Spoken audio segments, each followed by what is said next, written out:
Hello dear students, welcome to my channel. बेटा जी, आज के लेक्चर में मैं आपको जुलाई 2022 में 8वीं कक्षा के लिए जो गणित का सेट 1 हुआ था उसका सॉल्यूशन कराऊंगी। आप इसको एज अ सैम्पल पेपर भी रिवाइज कर सकते हो, क्योंकि यही चैप्टर्स आपके इस साल आने हैं और यही पिछले साल आए थे और इसी तरह का आपका पैटर्न आएगा और इसकी प्रैक्टिस करोगे तो इसमें से बहुत सारे क्वेश्चंस हमारे प्रीवियस ईयर पेपर में से आने की पॉसिबिलिटी रहती है। दूसरी बात मैं कहना चाहूँगी कि जिन स्टूडेंट्स ने चैनल को सब्सक्राइब नहीं किया है तो भाई कर लो ना, इतना सारा कंटेंट आपको फ्री में ही तो यहाँ पर मिल रहा है। तो ज़्यादा से ज़्यादा अपने फ्रेंड्स को आपने शेयर करना है और चैनल को सब्सक्राइब नहीं किया है तो कर लीजिए। और अब मैं आगे बढ़ती हूँ। 60 मिनट का पेपर है, 20 नंबर का आपका पेपर है। सभी प्रश्न अनिवार्य हैं, ऑल क्वेश्चंस आर कंपल्सरी। 1 से 10 एक नंबर के हैं, 1 to 10 कैरी 1 मार्क ईच। 11वां 12वां 2 नंबर का, 11th 12th 13th 14th यानी 13वां 14वां 3 नंबर का है। अब ये कहता है 1 से 5 सही उत्तर पर टिक का निशान लगाएं। -1 का गुणात्मक प्रतिलोम ज्ञात करें। गुणात्मक प्रतिलोम का मतलब है कि -1 को मैं किससे गुणा करूं कि मेरा आंसर 1 आ जाए। बहुत ध्यान से सुनना भाई, 5 है, मैं 5 को किससे गुणा करूं कि मेरा आंसर 1 आ जाए। अगर मैं 5 को 1/5 से मल्टीप्लाई करती हूँ तो मेरा आंसर 1 आ जाएगा। तो जो ये 1/5 है ये 5 का मल्टीप्लिकेटिव इन्वर्स हो जाएगा। अब इसी तरह हमने -1 को देखना है, तो x को तो यहीं रखो और इस -1 को राइट में ले जाओ तो 1/-1 यानी -1। -1 को जब मैं -1 से ही मल्टीप्लाई करूँगी, गुणा करूँगी तो मेरा उत्तर 1 आएगा। तो -1 का गुणात्मक प्रतिलोम यानी मल्टीप्लिकेटिव इन्वर्स ऑफ -1 भी -1 ही आएगा। तो option number A right answer है। सेकंड पे आ जाओ। 7/3 संख्या निम्न में से कौन कौन से पूर्णांकों के बीच है। तो 7/3 को दशमलव में बदल लो। जिन बच्चों को ना आए तो 7 को बीच में रखकर 3 से भाग करो। 3 दूनी 6, 3 2 जा 6, 7 में से 6 गया 1, 0.0, ऊपर से 0 उतारो तो यहाँ दशमलव लगाया, 3 तिया 9, 2.3 आएगा। और 2.3 किस किस के बीच में आता है? 2 और 3 के बीच में। सुन रहे हो मेरी बात को? 2.3 2 और 3 के बीच आता है, तो ऑप्शन नंबर डी हो जाएगा राइट आंसर। थर्ड पे आ जाइए। x = 5 = 17 में x का मान क्या होगा? What will be the value of x in x + 5 = 17। ये सब हमारा इस साल के सिलेबस में भी सभी क्वेश्चंस हैं ये। तो 5 जमा का है, राइट साइड में ले जाओ, 17 में से माइनस हो जाएगा और 17 में से 5 गए तो x की वैल्यू 12। वैसे भी बहुत आसान था कि 5 में क्या जोड़ें कि 17 आ जाए तो 12 आ जाएगा, तो 12 हमारा आंसर आ जाएगा। ये जो है ना गुणात्मक प्रतिलोम, ये इस बार भी सिलेबस में है। कहीं आप सोचो कि ये सिलेबस में नहीं है। हाँ, दूसरा क्वेश्चन जैसा पेपर में नहीं है, लेकिन ये कोई ऐसा क्वेश्चन नहीं है जो आपसे एग्जाम में पूछा ना जाए। तो इन सभी क्वेश्चंस की आपने प्रैक्टिस ज़रूर करनी है। ये वाला भी आपके सिलेबस में है। 3rd चैप्टर में किसी भी बहुभुज के, देखो मैं एक बार बता दूँ, पहला, दूसरा और तीसरा, ये 3 चैप्टर 8वीं क्लास के हमारे सेट के सिलेबस में आएंगे और सेट का एग्ज़ाम हमारा अगस्त में होगा और अभी आपकी डेट शीट आई नहीं है। अब चलते हैं कि चौथे क्वेश्चन पर। किसी भी बहुभुज के सभी बाह्य कोणों का योग क्या होता है? What is the sum of all exterior angles of polygon? तो 360 डिग्री होता है। कोई भी बहुभुज ले लो, उसके बाहर के सभी कोणों का जोड़ 360 होता है। एक अद्वितीय चतुर्भुज को बनाने के लिए कितने मापों की ज़रूरत होती है? तो 5 आएगा। ये पता नहीं किसी का पेपर जैसे मैंने लिया था बच्चे का, तो ये बच्चे ने लिख रखा है। राइट आंसर है 5। चतुर्भुज बनाने के लिए 5 मापों की ज़रूरत पड़ेगी। अब 6 से 7 दोनों प्रश्नों में सही गलत बताना है। सभी आयत वर्ग होती हैं, ऑल रेक्टेंगल्स आर स्क्वेयर। गलत, सभी आयत वर्ग नहीं होती हैं। वर्ग वो होता है जिसकी सारी भुजाएं बराबर, और ये भुजा दोनों बराबर नहीं है, तो ये असत्य है। आगे देखो, -1/2 0 और -1 के बीच स्थित है। बिल्कुल सही कह रहा है, ये 0 है, ये 1 है और ये -1 है, तो इन दोनों के बीच में इनका आधा आएगा। तो यही ये कह रहा है कि -1 ये वाला और 0 ये वाला, और इन दोनों के बीच में -1/2 आ रहा है, तो यह बिल्कुल सही है। आगे चलते हैं। ये सब आपके सिलेबस, इस बार के सिलेबस में से भी हैं। 3/5 परिमेय संख्या 2/7 और 5/6 के बीच स्थित है। इस तरह का क्वेश्चन हम कैसे करेंगे? तीनों को दशमलव में बदलो।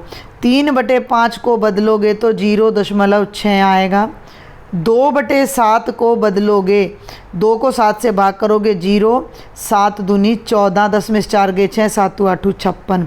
और बेटा जी 5/6 को बदलोगे तो 0 और 6 8 48। तो बहुत ध्यान से देखो, ये 0.2 है, ये 0.8, और जो 3/5 है जब आप उसको दशमलव में बदलते हो तो वो 0.6 आ रहा है।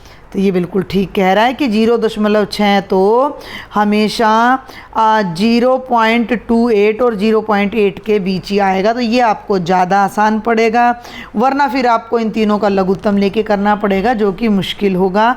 तो ये हमारा सत्य है। आगे चलते हैं। 9वां 10वां में खाली स्थान भरने हैं। 8 भुजाओं वाले बहुभुज के विकर्णों की संख्या। मेरी बात सुन लो, अगर किसी बहुभुज की n भुजाएं हैं तो उसके n इंटू n-3/2 इतने विकर्ण होते हैं। तो 8 भुजाएं हैं तो 8 यहाँ लगाएंगे, 8 में से 3 गए, यहाँ आ जाएगा 5 और नीचे 2, 2 चौके 8, 2 4 जा 8, 5 4 जा 20, यानी इसके कितने विकर्ण हो जाएंगे? 20 विकर्ण हो जाएंगे। तो इसके लिए आपको केवल इस फॉर्मूले को याद रखना है, फिर चाहे कितनी भुजाओं का बहुभुज आपको दे दिया जाए। रैखिक समीकरण 3x = 5 = 14 में चर है। In the linear equation 3x + 5 = 14 the variable is x है। सबको दिखाई दे रहा है, x का यूज किया जा रहा है। तो जितने भी क्वेश्चन मैंने कराए हैं हिंदी मीडियम वाले बच्चों को, सबको, इंग्लिश वालों को सबको समझ आ गए होंगे। या number of polygons, number of diagonals बताना था। पॉलीगन की 8 साइड्स दे रखी थी तो n की जगह 8 रख दिया था। 3/5 lies between these 2 rational number, जो कि हमारा ट्रू था। तो ऐसी कोई दिक्कत आई नहीं होगी। 11th पे आ जाओ। ये लीनियर इक्वेशन दे रखी है जिसको हमने सॉल्व करना है, तो यहाँ आप सॉल्व करेंगे अपने फाइनल पेपर में। 3x = 4/5 = 2, 3x + 4/5 = 2, 3x को यहीं रखेंगे, 2 राइट में, और ये जो 4/5 है इसको भी राइट में ले जाएंगे, माइनस हो जाएगा। अब राइट में 2/1 है तो राइट साइड में 5 को एलसीएम ले लो। 1 5 5, 5 दूनी 10, 5 से 5 कट गया, 4 आ जाएगा। बहुत ध्यान से देखना भाई, लेफ़्ट साइड में 3x है, राइट में 10 में से 4 गया, 6/5 आएगा। अब इस 5 को तो क्यों ले जाओ, इस हमें तो x की वैल्यू निकालनी है, तो 3 को उठा लो और राइट में ले आओ। तो x बराबर है 6/5। 3 यहाँ गुणा हो रहा है तो राइट साइड में नीचे आके भाग हो जाएगा। 3 दूनी 6, ऊपर वाले के ऊपर से गुणा करो, 2 एकम 2, 5 एकम 5। तो जो x का उत्तर है वो 2/5 यानी 2/5 आ जाएगा। बिल्कुल सिंपल सा क्वेश्चन था। इस बार के पेपर में भी ये क्वेश्चन आ सकते हैं इस तरह के। अब देखिए, 10 भुजाओं वाले समबहुभुज का प्रत्येक अंतःकोण का माप ज्ञात करो। Find the measure of each interior angle of a regular polygon with 10 sides. 1 2 3 वाला थोड़ा मुश्किल हो जाएगा बनाना। 3 4 5 6, मान लो 7 8, ये रेगुलर तो नहीं बन पाया। आप मेरी बात को समझने की कोशिश करो कि अगर हमारा कोई रेगुलर पॉलीगन है, समबहुभुज है, 10 भुजाएं हैं, 10 भुजाएं हैं और हमें उसका आंतरिक कोण निकालना है, तो हमें बाह्य कोण पता है। कैसे पता है वही मैं अब बताने जा रही हूँ। अगर मुझे किसी बहुभुज का बाह्य कोण पता लग जाए तो मैं उसका अंदर का कोण भी, आंतरिक कोण भी निकाल सकती हूँ। इस ब्लू वाले का और इस पिंक वाले का पूरे का सम 180 होता है, क्योंकि एक सीधी रेखा पर जो भी कोण बनता है वो 180 डिग्री का होता है। तो अगर मुझे बाहर वाला पिंक एंगल पता लग जाता है तो मैं अंदर वाला ब्लू एंगल फाइंड कर सकती हूँ। अब बाहर वाला कैसे पता लगेगा, तो इसी पेपर में आ भी गया था कि देखो किसी भी, कहाँ गया भाई, किसी भी बहुभुज के, ये रहा, किसी भी बहुभुज के सभी बाह्य कोणों का योग क्या होता है, 360। तो अब ये बहुभुज ले लो, इसकी कितनी भुजाएं हैं, 10 हैं। तो यहाँ आप लिखोगे, सॉल्यूशन करके लिखोगे कि बहुभुज की कुल भुजाएं, टोटल साइड्स, सुन लो मेरी बात ध्यान से, कुल भुजाएं 10, बाह्य कोणों का योग, sum of exterior angles, sum of exterior angles, बाह्य कोणों का योग कितना हो गया 360 डिग्री। तो एक बाह्य कोण कितने डिग्री का हो जाएगा? तो एक बाह्य कोण हो जाएगा हमारा 360/10, 0 से 0 कटकर 36 डिग्री आ गया। अब जो ये 10 भुजाओं वाली आकृति है इसका एक बाहर का कोण 36 डिग्री का आ रहा है। तो भैया जो ये आंतरिक कोण है ये कितने का आएगा? तो इसके लिए आप क्या करो, 360 में से घटा दो इसको, नहीं सॉरी 180 में से। तो आंतरिक कोण कितना हो जाएगा? 180 घटा 36, 10 में से 6 गए 4 और 7 में से 3 गए 4 और 144 डिग्री का आंतरिक कोण होगा 10 भुजाओं वाले बहुभुज का प्रत्येक आंतरिक कोण। आगे बढ़ूं? लेक्चर अगर बेनिफिशियल लग रहा है, समझ आ रहा है, मज़ा आ रहा है तो थोड़ा सा फेवर आप भी मेरे साथ करो। अपनी कक्षा के सभी स्टूडेंट्स को, बाहर वाली क्लास के स्टूडेंट्स को शेयर करो। सब्सक्राइब नहीं किया है तो कर लो। मैंने क्लास 8th का मैथ्स भी स्टार्ट किया हुआ है दोनों मीडियम्स में। सुन लो मेरी बात, CBSE HBSE दोनों स्टूडेंट्स बेनिफिट ले सकते हैं, हिंदी और इंग्लिश दोनों मीडियम के लिए, ठीक है। तो आगे बढ़ें। 13th क्वेश्चन 3 नंबर का, किसी संख्या के 4 गुणे में 10 जोड़ने पर संख्या का 6 गुना प्राप्त होता है, संख्या ज्ञात कीजिए। If 10 is added to 4 times of a number we get 6 times of the number, find the number. माना संख्या x है, सुन लो ध्यान से, माना संख्या x है। अब मैं यहाँ ऊपर अलग से करके दिखाती हूँ, थोड़ा सा यहाँ राइटिंग का इशू हो जाता है क्योंकि स्क्रीन पर हाथ टिका कर नहीं लिखा जा सकता, नहीं तो वो सभी हाथ का मार्क भी स्क्रीन पर आ जाता है। तो माना संख्या x। अब सुन लो, संख्या का 4 गुना 4 times of A number 4 Guna x, उसमें 10 जोड़ दो तो जो उत्तर आएगा वो नंबर का ही 6 गुना आ जाएगा। तो यहाँ आप डायरेक्ट लिखोगे अकॉर्डिंग टू क्वेश्चन, प्रश्नानुसार संख्या का 4 गुना यानी 4x, उसमें जोड़ दो भैया 10 तो नंबर का ही 6 गुना यानी 6x आ जाएगा। अब सोल्व करो। अब क्या करो, इस x को ना राइट साइड में ले जाओ, 10 को यहीं रहने दो, नहीं तो x को इधर ले आओ 10 को उधर ले जाओ, बात तो वही है। तो आप ऐसा करो, x को इधर ले आओ, 4x पहले से यहीं है, इस 6x को पकड़ो और लेफ्ट में ले आओ, 4x घटा 6x, और इस 10 को पकड़ो राइट में ले जाओ, 10 जमा का था राइट में जाके माइनस का हो जाएगा।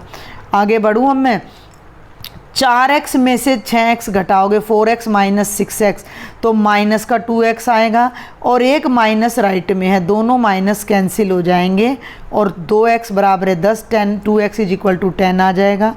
x को लेफ्ट में ही रखो और इस 2 को राइट में ले जाओ, ये मल्टीप्लाई में है, गुणा में है, नीचे जाकर भाग हो जाएगा, 10/2, 2 5 10, 2 5 10, तो x की वैल्यू कितनी आ जाएगी? 5 आ जाएगी। ये हमारा आंसर आ जाएगा। आप इसको क्रॉस चेक भी कर सकते हो कि 5 का 4 गुना कर दो और उसमें 10 जोड़ दो, तो 5 का 4 गुना हो गया 20, उसमें 10 जोड़ोगे तो कितना आया 30, और 30 जो है वो 5 का ही 6 गुना हो जाता है। तो ये आसान सा क्वेश्चन था। अब लास्ट है 14वां, इसको मैं आइडिया दे दूंगी, आपने प्रकार पेंसिल से करना है। एक आयत की रचना कीजिए जिसकी आसन्न भुजाएं 5 और 3 सेंटीमीटर हैं। आयत ये होती है आपकी, आसन्न का मतलब हो जाएगा कि ये वाली और ये वाली, ये भुजा हमारी 5 सेंटीमीटर है और ये साइड वाली भुजा 3, बस 2 ही बातें पता हैं। लेकिन एक बात और पता है हमें कि आयत का प्रत्येक कोण 90 डिग्री का होता है। तो आप फुटा लेंगे, फुटे की सहायता से, स्केल की सहायता से construct rectangle by whose adjacent sides are 5 and 3। तो आप क्या करेंगे, स्केल की सहायता से 5 सेंटीमीटर लंबी एक लाइन खींचोगे, उसके एक किनारे पर उस लाइन को नाम दे दो AB। B पॉइंट पर या तो D की सहायता से या प्रकार से आपने 90 डिग्री का एंगल बनाना है। ये 60, ये 120 और ये 90 का एंगल आपका बन गया। अब आपने स्केल से 3 सेंटीमीटर की साइड लेनी है और B पर कंपास रखना है और 3 सेंटीमीटर कट कर देना है जो C पर जाएगा। समझ में आ रही बात? ऐसे ही दूसरी साइड पर भी आपने 90 डिग्री का एंगल बनाना है और उसको भी 3 सेंटीमीटर कट करना है जो कि D पर जाएगा। C को D से मिलाओगे तो ये जो अब मैं पिंक कलर से कर रही हूँ, ये पूरा अपना एक रेक्टेंगल तैयार हो जाएगा। तो मुझे नहीं लगता इसमें कोई आपको मुश्किल आने वाली है। तो ये बहुत आसान सा आपका सेट का पेपर था, जो आपके लिए एज अ सैम्पल पेपर भी काम करेगा और प्रीवियस ईयर के पेपर में से बहुत ज़्यादा क्वेश्चन आने की पॉसिबिलिटी रहती है। तो इसको दोहराएं, अपनी तैयारी करें सेट के लिए। कोई भी डाउट हो मुझे ज़रूर लिखें। Don't forget to subscribe my channel and share it. Thank you.